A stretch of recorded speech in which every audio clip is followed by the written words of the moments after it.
On the news tonight, President Muhammadu Buhari departs Nigeria for Morocco ahead of meeting with King Mohammed VI.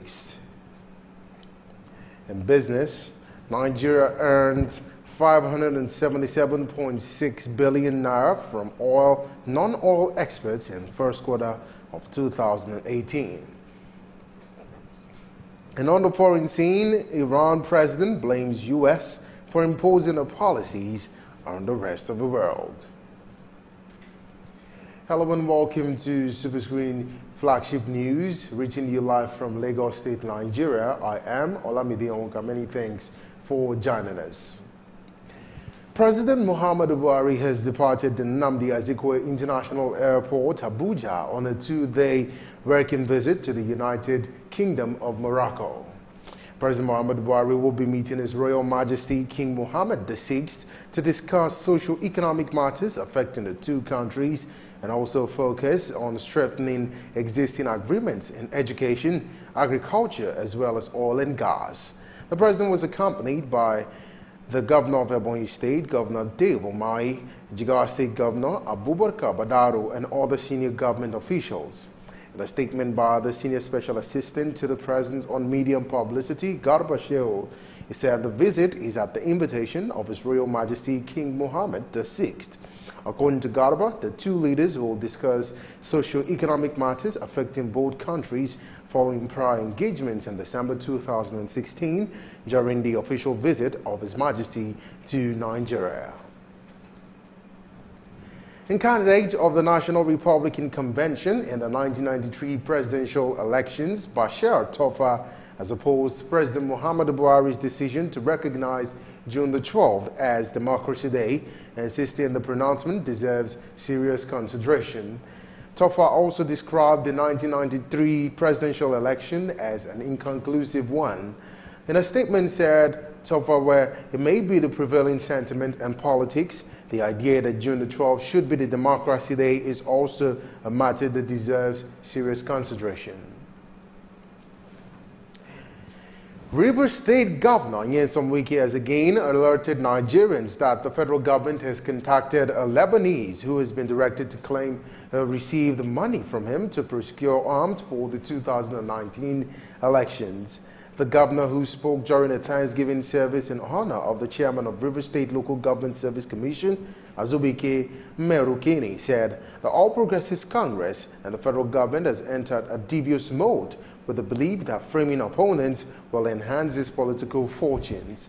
Wike also spoke on the arrest of the orderly of Rivers State Special Anti-Robbery Squad Commander Akin Fakorede and other SARS operatives for armed robbery and kidnapping. The governor stated that the federal government is also planning to sponsor crises in Rivers State ahead of the 2019 elections. Wike pointed out that the aim is for the elections in the state to be postponed.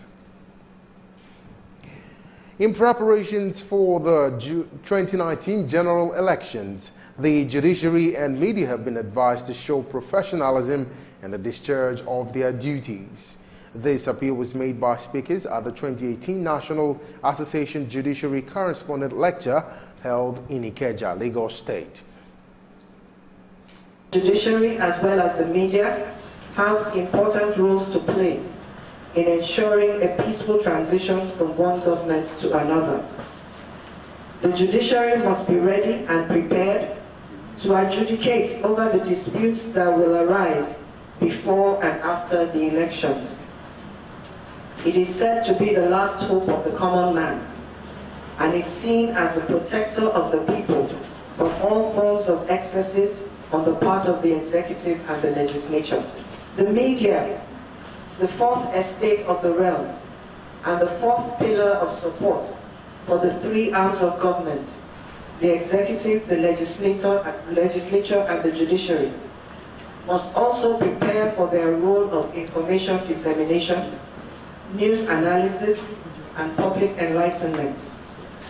Judiciary is a sacred arm of government which will be instigated both on politics and people harassment by politicians. As the 2019 general elections draw near, all of us must come to the realization and agreement that the judiciary must be accorded with due respect while the sacredness must be protected. Today, media trial is much more important than even judicial trial. Today, once you are suspected, there is no suspicion anymore in our law. You are alleged to have committed any offense in Nigeria, you are already guilty. Going through the process does not matter to anybody on the street. It is not so where we of law operates. Once you are alleged of having committed an offense, you are a mere suspect. You are entitled to all your rights under the Constitution. And you are not a guilty person. Allegation does not amount to guilt until the prosecution has established your guilt and the court has made the promotion. You need to educate Nigerians. The APC legal advisor, Muiz Banire, and the second national vice president of the Nigerian Bar Association, Monday Obani, decried the level of ills and the electoral dispute and impunity in the system. If we must sustain our democracy, there must be respect to institutions. And I keep advocating it. Irrespective of the defectiveness of their nature, of those who are presently there, we cannot, because of few people that are there in the house, begin to disrespect our National Assembly. I will not encourage that. I will not encourage disrespect to our judiciary because of few bad eggs. It's wrong. Our institutions must be respected. Our institutions must be protected and made strong. And so if National Assembly invites any person, I also advise that person to appear. Because it's a sign of humility again, that you're a public officer, it shows humility. When you are being invited, you appear. If EFCC invites you, if a police invites you, for God's sake, I advise my clients, go. It makes things easier for you when you go there and then answer them. Listen to what they want to say and then use your wisdom in answering them rather than saying I'm keeping away and then becoming, that is impunity. And we converse for this government in order to end impunity in the system. And we don't want this government also to continue to enthrone impunity. The credibility of election determines whether there will be election petition or otherwise. If the election is credible enough, of course you will not find much electoral dispute. But the reality of the matter is even that as presently constituted, I'm not too sure that the mode or the procedure we are using to adjudicate in election dispute is the best. My advocacy is that we have to do away substantially with evidential rules into the realm of juries, applying the jury system. Because most of the evidential rules are too technical to bring out justice at the end of the day in most instances. So my advocacy has been that we need to take a gamble first and foremost, maybe at any of the levels, to test run the application of juries in the settlement of electoral dispute. The Police Service Commission, PSC, has invited 6,253 successful candidates for training and recruitment into the Nigerian Police Force. The Commission said the candidates whose name was posted on its website should proceed to training and their training school on or before June the 13th. All successful candidates were also directed to check their names at their various state police command headquarters for the institution where they are to be trained. The date of commencement of the training is Friday, June the 8th, 2018, and resumption closes on June 13th, 2018 in all the training schools nationwide. The Director General of the National Agency for Food, Drug and Administration and Control, NAFDAC, Moji Adeyeye, says the agency has seized not fewer than 35 containers of tramadol at various ports in the country. Adeyeye, who disclosed this to journalists in Abuja, said 9 out of the seized containers of tramadol were released in NAFDAC by the Nigeria Customs Service and had been destroyed by our agency. Adeyeye said tramadol is a restricted drug but had been abused by Nigerian youths who use it without prescription. According to Adeyeye, the drug destroys children's brain, thereby threatening the future generation of the nation.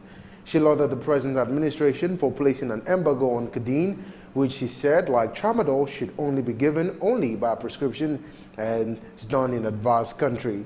The Director General said the agency is more determined and committed than ever to stem the menace of illicit and fake drugs in the country. 5 people have been killed in an accident along Lambata Kokutu Road in Gubar local government area. FRSC Director Commander Yusuf Garba, who disclosed this to journalists, said the accident involved a car and a truck. Garba said his men evacuated the remains of the deceased to the Suleja General Hospital. According to Garba, the cause of the accident is overspeeding and dangerous overtaking. He maintained that the FRSC will continue to monitor road users to guard against overloading and dangerous driving. The FRSC Sector Commander also called on road users to adhere to traffic rules and regulations to avoid unnecessary road accidents. Borno State Government has commended the United Nations International Children Education Fund, UNICEF, for rehabilitating 166 healthcare centers across the state. Executive Director of Primary Healthcare Management Board in the state, Sule Mele, made the commendation in an interview with journalists in Maiduguri. Mali said the centers were some of those vandalized by the Boko Haram insurgents over the years. He commended UNICEF for providing enabling working environment, state-of-the-art facilities, logistics, as well as stipend for ad hoc staffs who work in the centers. Mele added that UNICEF is also committed to immunization, social mobilization, and supplementary campaigns against disease outbreak in the state. And some River State residents have marched in protest of environmental pollutions around the state. They call on state government to address the issue with immediate effect and oppose a huge environmental threat to the health of the people. Thousands of River State residents stormed the streets of Port Harcourt in campaign against constant air pollution in the state. The demonstrators out in their numbers marched to the State House of Assembly to express their grievance over the black soot air pollution in the state. Governor of the group, Tunde Bello, expressed displeasure of a continuous occurrence of black soot. We want the River State government to conduct an environmental audit of all host communities for oil production.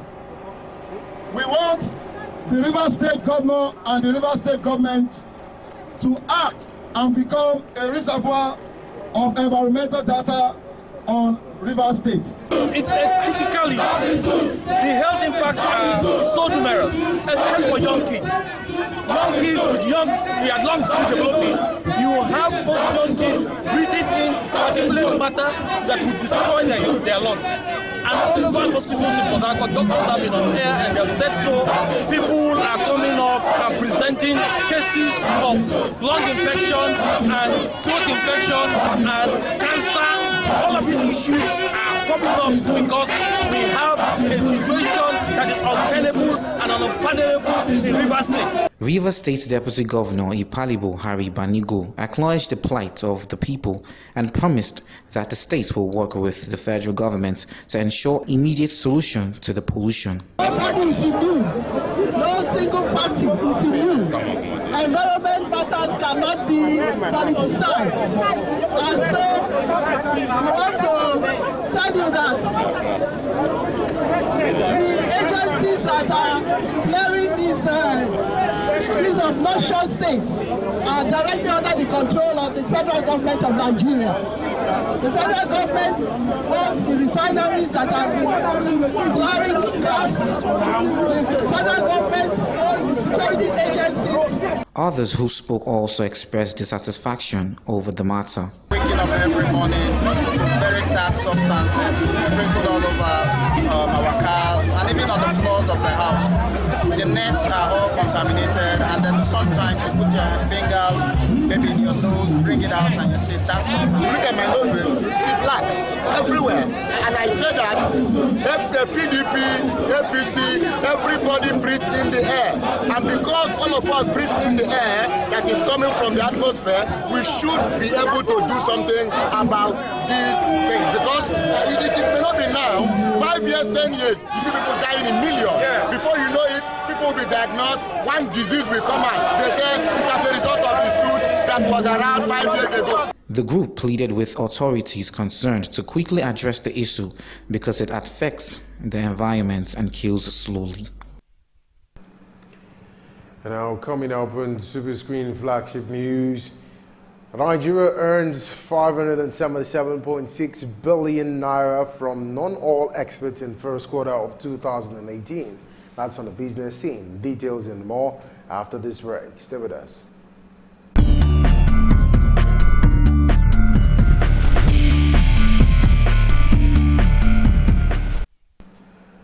Welcome back to Superscreen Flagship News, and now for some business stories. The National Bureau of Statistics have revealed that between January and March 2018, the country has earned a total amount of $577.6 billion from the exports of non-oil products.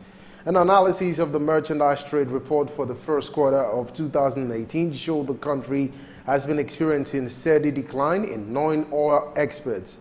The document stated that the non-oil export value of $577.64 billion is about 12.3% of a total export of $4.69 trillion, which the economy recorded in the first quarter of this year. Some of the exported products, according to the document, are sesame seed, raw cocoa, fermented cocoa beans, cashew nuts, and soya beans. The report added that the exports from Nigeria were mainly sent to the Netherlands, India, Spain, United States, and France in the reviewed quarter. The federal government is planning to distribute electricity to customers in Niger Republic. Yola Electricity Distribution Company, YEDC, the only DISCO being managed by the Federal Ministry of Power, Works and Housing, is working with the power utility company in Niger Republic to distribute electricity from Damasak in Nigeria to customers in the neighboring country. Managing Director, YEDC, Baba Mustafa, disclosed this to operators in power sector at the 27th monthly meeting of the industry stakeholders in Adamawa State. The meeting was chaired by the Minister of Power, Works and Housing, Babatunde Fashola.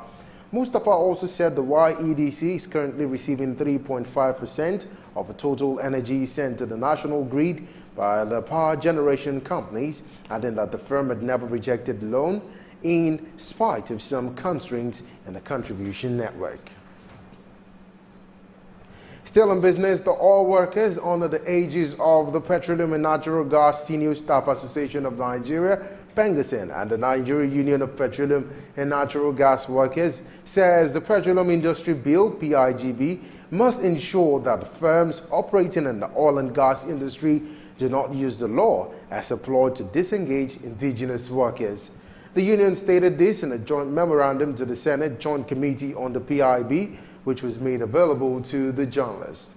The union said the PIB should give the regulatory agency the power to protect the jobs of Nigerians working in the industry such that nobody will be relieved of his job without the approval in the writing of the regulator.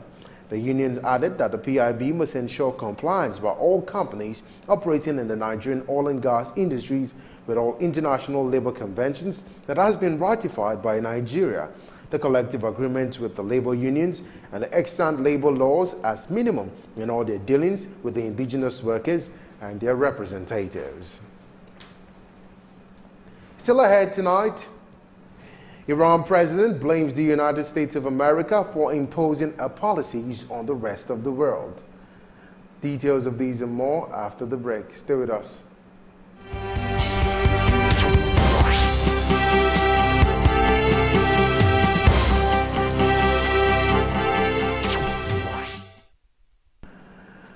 Welcome back if you're just joining us. This is Superscreen Flagship News. And now for some foreign stories.